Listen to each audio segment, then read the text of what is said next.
주일 난예배 오신 여러분들을 주님의 이름으로 환영하고 축복합니다. 양력으로 새해를 맞은 지가 엊그제 같은데 벌써 우리는 1월 넷째 주를 맞이하고 있습니다. 내일 모레면 음력으로 구정, 설을 쓰게 되죠. 옛날 설 명절이 돌아오면 거의 잠을 자지 않고 올라이트 밤을 새웠습니다. 왜냐하면 그날 저녁에 잠을 그렇게 새록새록 잠들면 눈썹이 하얘진다는 그런 그 이야기가 있었지 않습니까? 제가 어린 시절만 해도 섣달 금음날부터 초하루 날까지 밤을 꼬박 새웠습니다. 그리고 동네 어르신들에게 세배를 하러 다녔죠. 옛날에 설날이 되면 눈이 막 서벅서벅 쌓여가지고요, 고무신짝을 신고 뽀드득 그 눈 밟는 소리를 내면서 세배를 하러 다녔습니다. 그러면 어른들이 세배를 받고 뭔 얘기를 하십니까? 과세나 잘하고 새해 복을 많이 받게나, 큰 복을 받게나, 이렇게 덕담의 축복을 하였죠. 오늘 본문이 바로 그런 살아있는 축복을 말씀하고 있습니다. 일명 베네딕션 축도라고 하지요. 오늘날 예배가 끝나면 목사들이 주로 고린도후서 13장 13절의 말씀으로 축도를 합니다. 여러분 한번 읽어보실까요? 시작. 주 예수 그리스도의 은혜와 하나님의 사랑과 성령의 교통하심이 너희 무리와 함께 있을지어다. 자, 이 말씀에 근거해서 저도 그렇고 우리 기독교 목사님들은 다 이렇게 축도를 합니다. 그런데 구약에서는 민수기 6장 24절로 26절의 말씀으로 축도를 했습니다. 자, 민수기 6장 24절로 26절 같이 보실까요? 시작. 여호와는 내게 복을 주시고 너를 지키시기를 원하며 여호와는 그의 얼굴을 내게 비추사 은혜 베푸시기를 원하며 여호와는 그 얼굴을 내게로 향하여 드사 평강 주시기를 원하노라 할지니라 하라. 예, 역사에 가면은 존 칼빈 선생님도 바로 이 구약의 축도문과 그리고 신약의 축도문을 동시에 했다고 기록되어 있는 걸 봅니다. 자, 근데 우리는 이 축도문이 생기기 전에 성경적 역사적 배경을 알 필요가 있습니다. 우리가 잘 알다시피 아담과 하와는 에덴 동산에서 생명나무를 선택하지 아니하고 선악과를 선택하였습니다. 그래서 하나님의 백성의 그 첫 약정 언약을 파기해버리고 말았습니다. 스스로 하나님의 언약을 발로 차버린 것이죠. 그 결과 아담과 하와는 하나님과의 교제를 상실해버리고 맙니다. 그리고 온갖 죄와 저주와 사망의 노예가 되어서 그 아름다운 에덴 동산에서 추방을 당해버리고 말죠. 그뿐입니까? 에덴 동산이 하나님의 성전으로서의 기능이 소실되어 버렸고 하나님 나라는 이제 바로 중단이 되어버리고 맙니다. 뿐만 아니라 아담과 하와는 에덴 동산에서 쫓겨나서 에덴의 동쪽으로 가서 어두운 저주 아래서 끊임없는 탄식과 원망과 저주의 노래만 불러야 했습니다. 그는 그제서야 선악과 나무를 따먹는 것을 얼마나 후회하고 탄식했는지 모릅니다. 서로가 서로를 원망하며 선악과를 따먹는 것을 그토록 후회하며 저주를 되뇌이며 되씹고 살았던 것입니다. 에덴의 동쪽은 온갖 엉겅퀴와 가시만 무성한 곳입니다. 각종 씨 맺는 나무나 채소는 잘 자라지 않고 엉겅퀴나 가시덤불 같은 것들이 무성하게 자란 곳이었습니다. 게다가 그곳은 온갖 미움과 저주와 또 살육과 분노가 가득한 곳이었어요. 오죽하면은 그곳에서 바로 가인이란 놈이 친아우 아벨을 돌로 쳐서 죽이는 끔찍한 사건이 벌어졌겠습니까? 아담과 하와는 그 끔찍한 모습을 보아야 했으니 여러분 얼마나 고통스러웠겠습니까? 그래서 아담과 하와는 선악과를 따먹고 또 그렇게 저주에 처해진 자신의 운명을 얼마나 탄식하며 살았는지 모릅니다. 내가 왜 골비였다고 그때 선악과를 따먹었단 말인가? 내가 얼마나 미쳤으면 선악과 나무를 따먹어버리고 말았단 말인가? 그러면서 아담과 하와는 에덴 동산을 계속해서 사모합니다. 생명나무를 그렇게 목말라하며 갈망하는 것입니다. 하나님이 나에게 한 번만 기회를 주시면 얼마나 좋을까?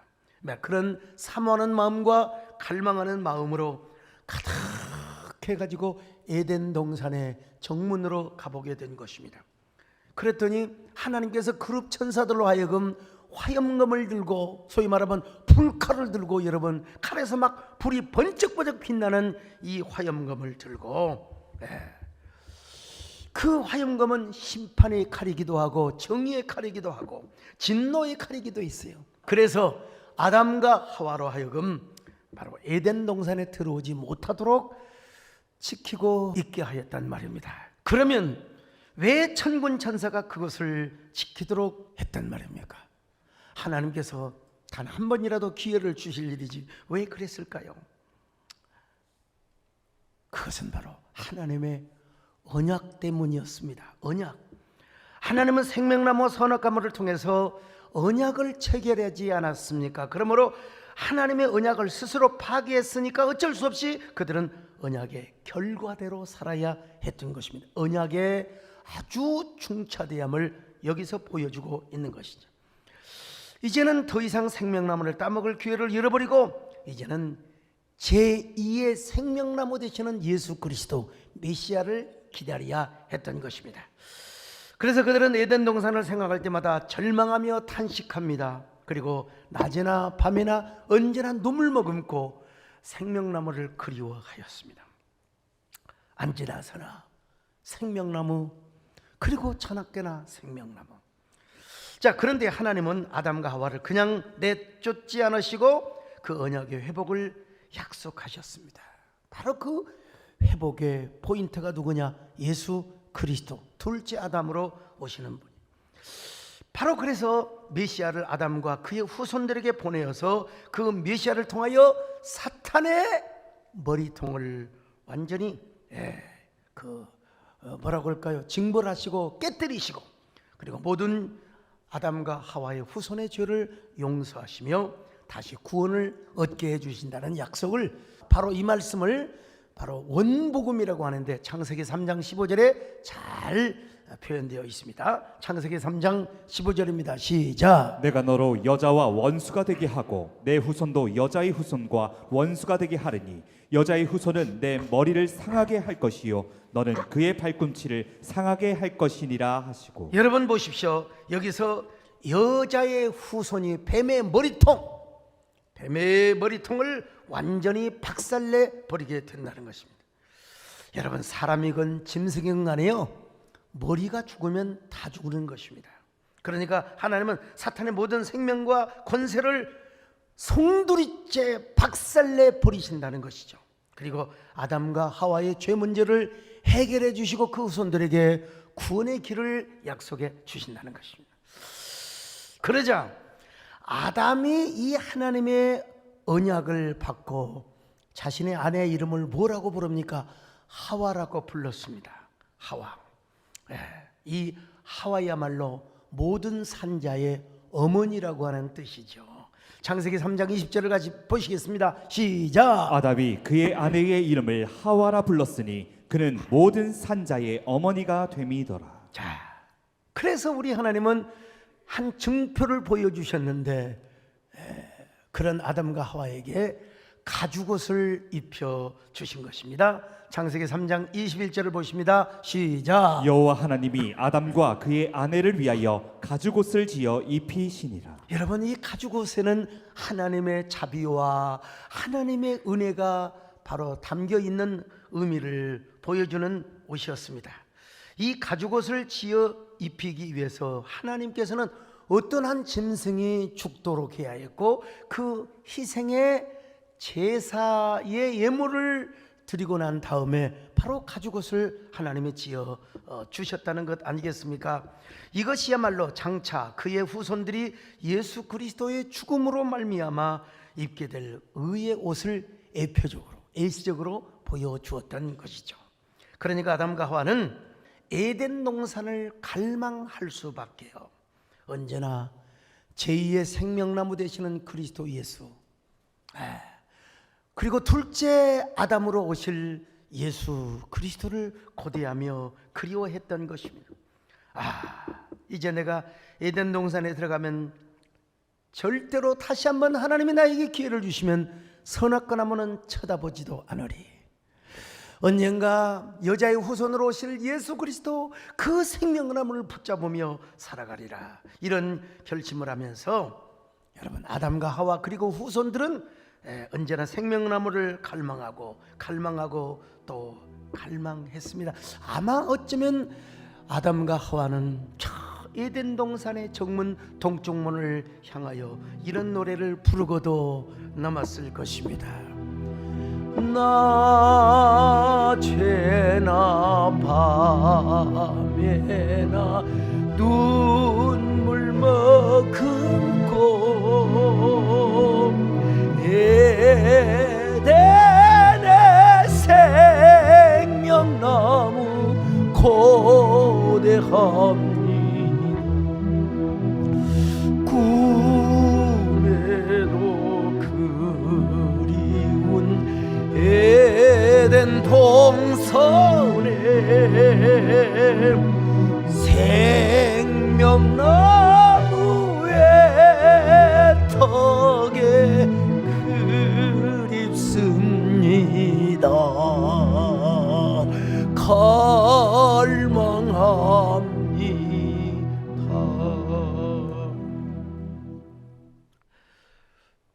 근데 이제 역사적으로 볼 때는 아담과 하와는 그 언약의 소망만 붙들고 그리고 생명나무를 갈망하는 그리움을 후손들에게 가슴속에 남겨준 채 여러분, 그는 결국 죽었습니다. 물론 하나님 품에 갔지요.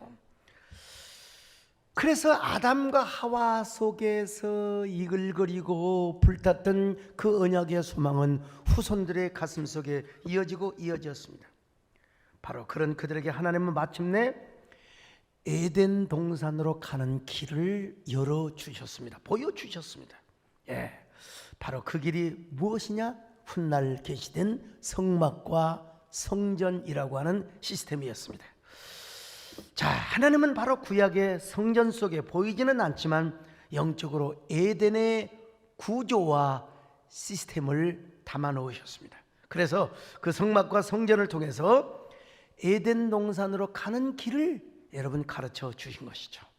눈에 보이지는 않지만 저 성막과 성전 속에 바로 에덴 동산의 영적인 구조와 시스템을 다 담아 놓으셨다는 것이죠. 그러니까 예컨대 에덴 동산의 정문이 동쪽에 있었던 것처럼 하나님께서 성막과 모든 성전의 정문도 동쪽에 있도록 하여 주신 것입니다. 자, 여러분 보시다시피 모세의 성막도 정문이 동문이었습니다. 또 솔로몬의 성전도 정문이 동문이었습니다. 에스겔 선지자가 보았던 바로 참 위대한 종말론적인 성전의 정문도 동쪽이었던 것입니다. 그래서 구약 백성들이 성전에 출입할 때는 언제나 동문을 통해서 출입을 하였던 것입니다. 자, 그러니 구약의 언약 백성들은 동문을 통해서 마침내 성전 안으로 들어가면 눈에 보이지는 않지만 그 성전 안에 에덴의 영적인 구조와 시스템이 담겨져 있다고, 그리고 그 성전 안에 깊숙이 들어가서 지성소에 들어가면은 바로 생명나무의 열매를 따먹는다고 그렇게 의식화되었습니다. 그러니까 그 생명나무가 있는 지성소를 아무나 들어갈 수 없다고 여겨져서 성소와 지성소를 가로막고 있는 휘장에 그룹천사가 수놓아져 있었던 것입니다. 여러분, 이 그룹천사는 아담과 하와가 다시 에덴 동산에 들어가서 생명나무를 따먹으려고 할 때 못 들어오도록 지켰던, 화염검을 들고 지켰던 이런 천사들이었습니다. 그러니까 이 수놓은 이러한 모습을 통해서 이러한 교훈을 구약 백성들에게 주었던 것입니다. 이 지성소는 생명나무의 은혜가 있는 것이다. 가장 영광스럽고 가장 하나님의 은혜가 충만한 것이다. 그러므로 아무나 이곳에 들어올 수가 없다. 하나님이 허락한 자만이 들어올 수 있다. 누가 들어갔을까요? 구약에서 대제사장만 들어갈 수 있었습니다. 1년에 그것도 한 번씩 대속죄일이 돌아오면은 양의 피를 가지고 들어가서 속죄소에 양의 피를 부었습니다. 레위기 16장 18절로 19절을 보십니다. 시작. 그는 여호와 앞 제단으로 나와서 그것을 위하여 속죄할지니 곧 그 수송아지의 피와 염소의 피를 가져다가 제단 귀퉁이에 뿔들에 바르고 또 손가락으로 그 피를 그 위에 7번 뿌려 이스라엘 자손의 부정에서 제단을 성결하게 할 것이요. 여러분, 그때 대속죄일에 뿌려진 피는 누구의 피를 예표합니까? 바로 예수 그리스도의 피를 예표합니다. 예수 그리스도의 피로 모든 이스라엘 백성들의 죄가 용서를 받는다는 거지요. 예. 그렇게 해서 대제사장이 지성소에 들어가서 생명나무에 예표되시는 예수 그리스도를 만나고 온다고 생각한 것이죠. 쉽게 말하면 식물학적인 이야기로 이야기한다면 바로 영적인 생명나무 열매를 따먹고 온다고 생각을 했습니다. 예. 자, 그 은혜를 입고 나서 바로 성전 마당 앞에 와서 대제사장은 두 손을 들고 이스라엘을 축복하는 것입니다. 그 축복문이 오늘 본문에 소개되어 있습니다. 민수기 6장 24절로 26절을 보십니다. 시작. 여호와는 내게 복을 주시고 너를 지키시기를 원하며 여호와는 그의 얼굴을 내게 비추사 은혜 베푸시기를 원하며 여호와는 그 얼굴을 내게로 향하여 드사 평강 주시기를 원하노라 할지니라 하라. 여러분, 그러므로 이스라엘 백성들에게 있어서 최고의 영광과 축복이 무엇입니까? 바로 하나님의 성전에 들어가는 것입니다. 성전의 동문을 통하여 하나님의 성전에 들어가는 것이 최고의 영광과 축복이라고 생각을 했습니다. 왜냐하면 그것이 바로 에덴으로 돌아가는 길이었기 때문입니다. 아니, 에덴 동산에 들어가서 바로 생명나무 열매를 따먹는 것이라고 생각을 했습니다. 그래서 제2의 생명나무로 오신 예수 그리스도께서도 이 땅에 오셔서 하나님 나라의 복음을 전파하셨으며 병자들을 고쳐주셨습니다. 그리고 그 고침받은 병자들로 하여금 어서 빨리 성전에 가서 제사장들에게 이 몸을 보이라고 하는 것입니다. 이것은 바로 언약 백성들의 특권과 권리를 누리도록 하라는 것이었죠. 오늘 우리가 그런 복을 받은 사람입니다. 우리가 생명나무 되시는 예수 그리스도를 만났고 그리고 몸된 교회에 가만히 들어온 사람이 아닙니다. 유다서에 보면은 가만히 들어온 몇몇 사람, 이게 사이비입니다. 여러분, 우리는 예수 그리스도의 동문을 통해서, 정문을 통해서 몸된 그리스도의 몸에 일원이 되었던 것 아니겠습니까? 자, 그러니까 우리는요, 무엇이 선인가 무엇이 악인가를 선택하는 사람이 아니라 언제나 예수 그리스도, 그분의 생명, 그분의 은혜, 그분의 능력을 우리가 붙들고 살아가야 되는 것입니다. 여러분, 언제나 항상 생명나무, 그분의 은혜와 생명과 그분의 축복을 선택하며 살아가는 저와 여러분 되시기를 주님의 이름으로 축원합니다. 나의 구원, 나의 생명이신 당신은 나의 생명나무, 나의 사랑, 나의 소망이신 당신은 나의 생명나무. 할렐루야. 에덴 동산 중앙에 생명과 실매 증명, 푸르름 가득했던 생명나무, 원망과 불평을 하지 않으며 아멘과 순종으로 생명나무 붙잡고 일어서리. 자, 지금까지 우리는요, 오늘 본문 민수기 6장 24절로 26절의 베네딕션이 선포되기 전에 역사적 배경과 그리고 성경적 배경을 이해하였습니다. 그렇다면 오늘 우리도 베네딕션을 잘해야죠.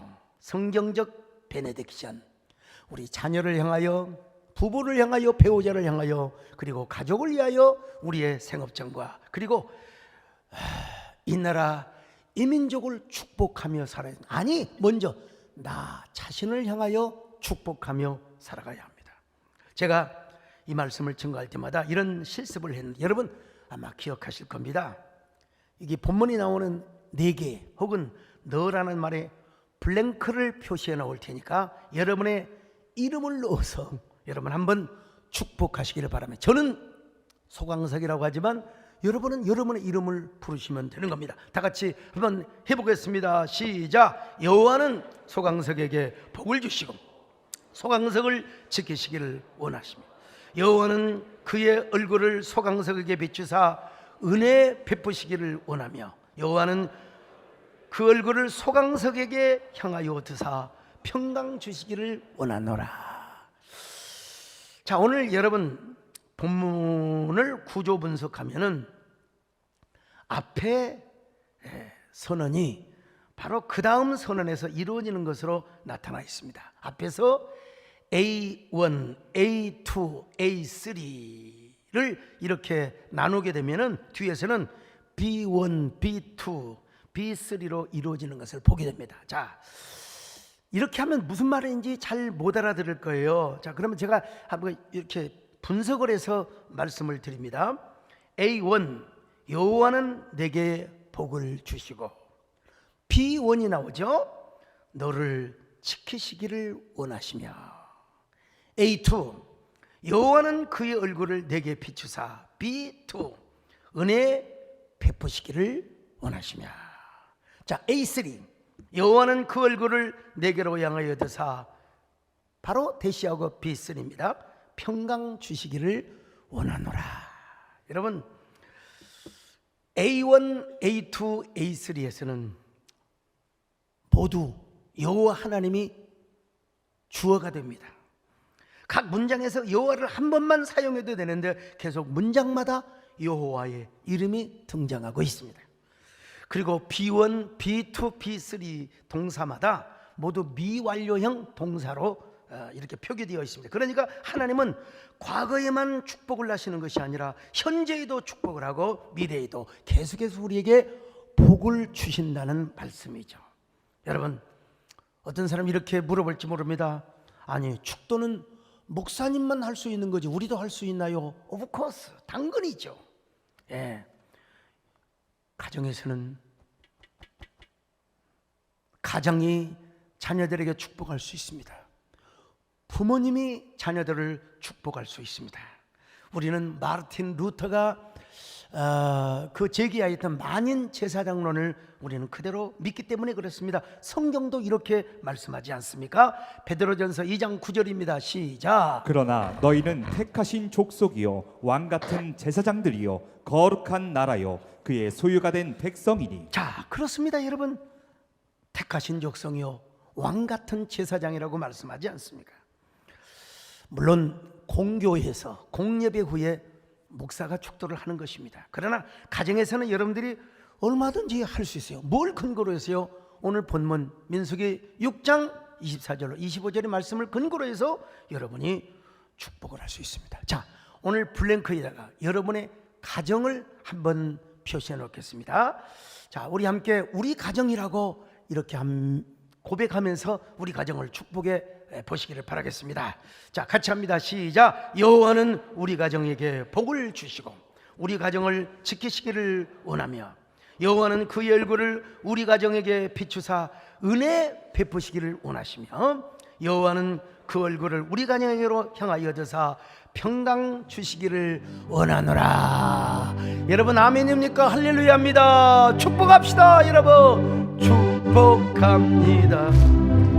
주님의 이름으로 축복합니다.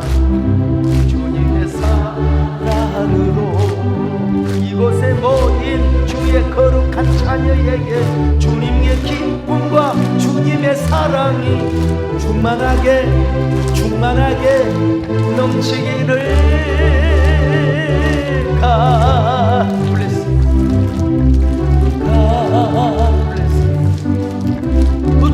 축복합니다. 주님의 사랑. 그런데 여러분, 여기서 우리가 좀 여러분 주의해야 할 사항이 있습니다. 덮어놓고 축복하란 말은 아닙니다. 예수 그리스도 안에서 말씀으로 축복을 하라는 거죠. 가짜 뉴스에 선동이 되고 폭력을 선동하는 행위를 우리는 결코 축복해서는 안 됩니다. 요즘 우리 사회가 얼마나 가짜 뉴스와 거짓 선동으로 몸살을 앓고 있습니까? 여러분, 한국교회가 여기에 놀아나서는 절대로 안 됩니다. 결코 어떤 경우에도 폭력을 주도해서는 아니 되죠. 자, 다시 우리가 본문으로 돌아와서 우리는 축복을 하되 말씀으로 축복을 하는 거지, 하나님의 예수 그리스도 은혜 안에서 축복을 하는 거지, 그냥 결코 덕담으로만 축복을 해서는 안 된다는 것입니다. 믿음으로, 예수 그리스도의 이름으로, 생명나무 언어로 우리가 축복을 해야 한다는 것이죠. 우리가 꼭 그 자구가 틀리더라도 문맥만 맞으면 됩니다. 여러분, 유진 피터슨이라고 하는 그 미국의 목사님이 자신의 사역을 한 메시지 성경을 보면 이렇게 번역해 놓은 걸 볼 수 있어요. 자, 한번 읽어보실까요? 하나님께서 여러분들에게 복을 내리시고 여러분을 지켜주시기를, 하나님께서 여러분들에게 미소를 지으시고 은혜 베푸시기를, 하나님께서 여러분들의 얼굴에 눈을 떼지 않으시고 여러분들에게 형통하게 해주시기를 빕니다. 참, 이런 아름답고 쉬운 베네딕션이 어디 있습니까? 그러므로 우리도 이 로고스의 말씀을 레마로 바꾸어서 이렇게 축복을 하면 됩니다. 사랑하는 아들아, 여호와께서 너를 지키시기를 원한단다. 딸아, 여호와께서 우리 가정을 지키시기를 원한단다. 자녀들아, 여호와께서 너의 직장을 지키시기를 원하신단다. 여호와께서 너의 사업을 지키시기를 원하신단다. 우리의 가정을 지키시기를 원하신단다. 이런 여호와의 돌보심과 지키심으로 우리 가정이 형통하게 될 것이며 너의 인생이 브릴리언트, 아주 찬란한 인생이 되게 할 것이다. 여러분, 우리 하나님은 이런 마음을 가지고 대제사장으로 하여금 여러분 이스라엘 백성들을 향하여 축복을 하게 하신 것입니다. 여러분, 부족한 정도 성령의 감동으로 여러분 구정 설날을 앞두고 이런 축복을 선포하게 하신 것입니다요. 여호와는 너희에게 복을 주시기를 원하며 너를 지키시기를 원하시며 여호와는 그 얼굴을 너를 향하여 드사 은혜와 평강 주시기를 원하노라. 너를 보배롭고 존귀하게 여기시는 하나님이 내 삶 속에서 이 약속을 신실하게 이루시리. 하늘에 기름진 것으로, 하늘에 신령한 것으로 너를 복주시고 지키실 하나님이 너의 영혼 잘 되도록 은혜 베푸시며 평강으로 인도하시리.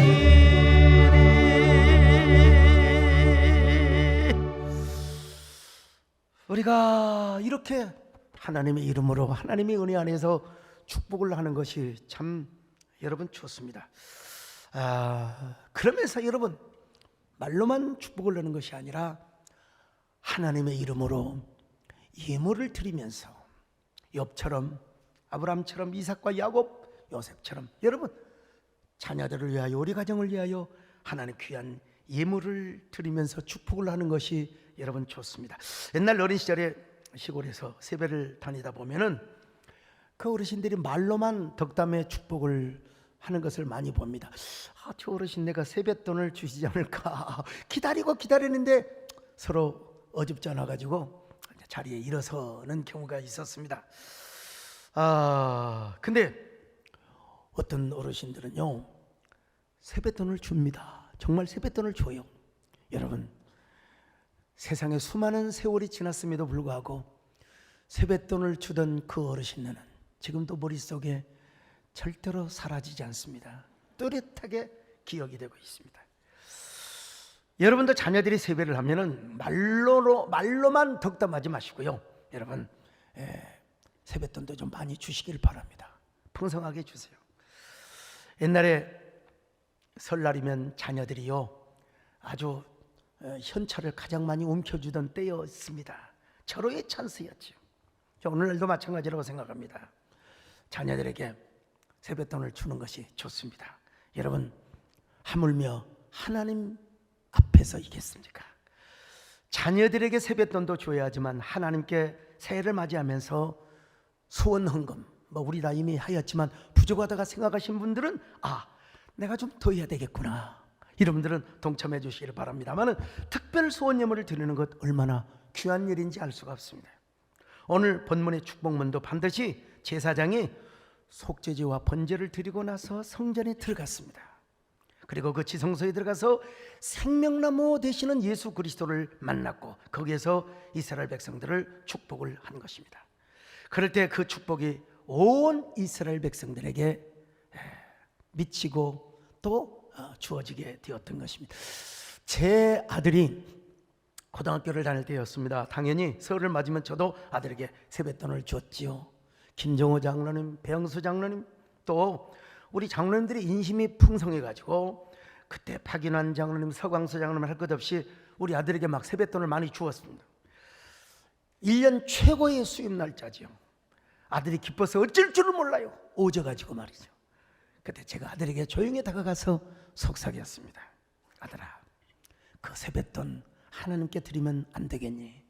우리 교회가 땅을 사놓고 성전 건축을 하는데 성전 건축 예물을 드리면 안 되겠니? 아들이 뭐라고 했을까? 모처럼 돈이 생겼는데 세상에 그 꼴을 못 봐가지고 헌금을 하라고 해요. 여러분, 저는 절대로 소리 지르지 않았습니다. 그래, 하나님께 안 드려도 좋아. 그러나 내가 지금 하나님께 너의 정성을 바치면 하나님이 너의 평생을 책임져 줄 것이다. 여러분, 제 아들이 바쳤을까요? 안 바쳤을까요? 당근 바쳤죠. 그물질 바치고 좋은 대학 들어갔고 지금은 박사과정에서 국제정치학 논문을 지금 마무리하고 있습니다. 영어로 다 논문을 쓰고 영어로 저널에 발표를 하면서 여러분, 이 세상에는 세 종류의 사람이 있다고 합니다. 주는 것보다 더 많이 이익을 챙기려는 테이커가 있고요, 또 받는 만큼 준다는 매처가 있다고 합니다. 그러나 자신의 이익보다 다른 사람을 먼저 생각해 주는 자, 즉 기부하는 사람이죠. 여러분은 누군가를 사랑하고 계십니까? 먼저 말을 건네시기 바랍니다. 누군가를 보고 싶으세요? 전화하세요. 누구를 만나든 먼저 인사를 하세요. 조금이라도 여유가 있으면 먼저 주는 자가 되었어요. 세상에서도 그렇거늘 여러분, 우리 하나님 앞에서 이겠습니까? 어떤 선교사님의 이야기입니다. 그분은 시골 깡촌에서 태어나서 중학교 다닐 때까지도 전기가 들어오지 않는 마을이었다고 합니다. 근데 이웃 마을에 작은 교회 하나가 생겼습니다. 그는 교회 나가서 예수님을 믿었습니다. 아버지가 얼마나 구박했는지를 몰라요. 그러던 어느 날 토요일 밤 아버지는 아들에게 일을 시켰습니다. 교회를 못 가도록 하기 위하여 500평이면 여러분 얼마나 넓은 그 넓은 콩밭에 콩대를 다 뽑으라고 명령을 하신 거예요. 주일날 교회를 못 가도록 하기 위하여 아들은 밤에 콩밭에 가서 밤새도록 콩대를 뽑았다고 합니다. 밭이 공동묘지 근처였기 때문에 얼마나 스산한 바람이 불어오는지, 얼마나 공기가 음침하였는지 몰라요. 정말 얼씨얼씨하였습니다. 그러나 아들은 교회를 가기 위하여 밤이 새도록 콩대를 다 뽑아놨어요. 여러분, 옛날에 시골에서 콩대 뽑는 거 아시죠?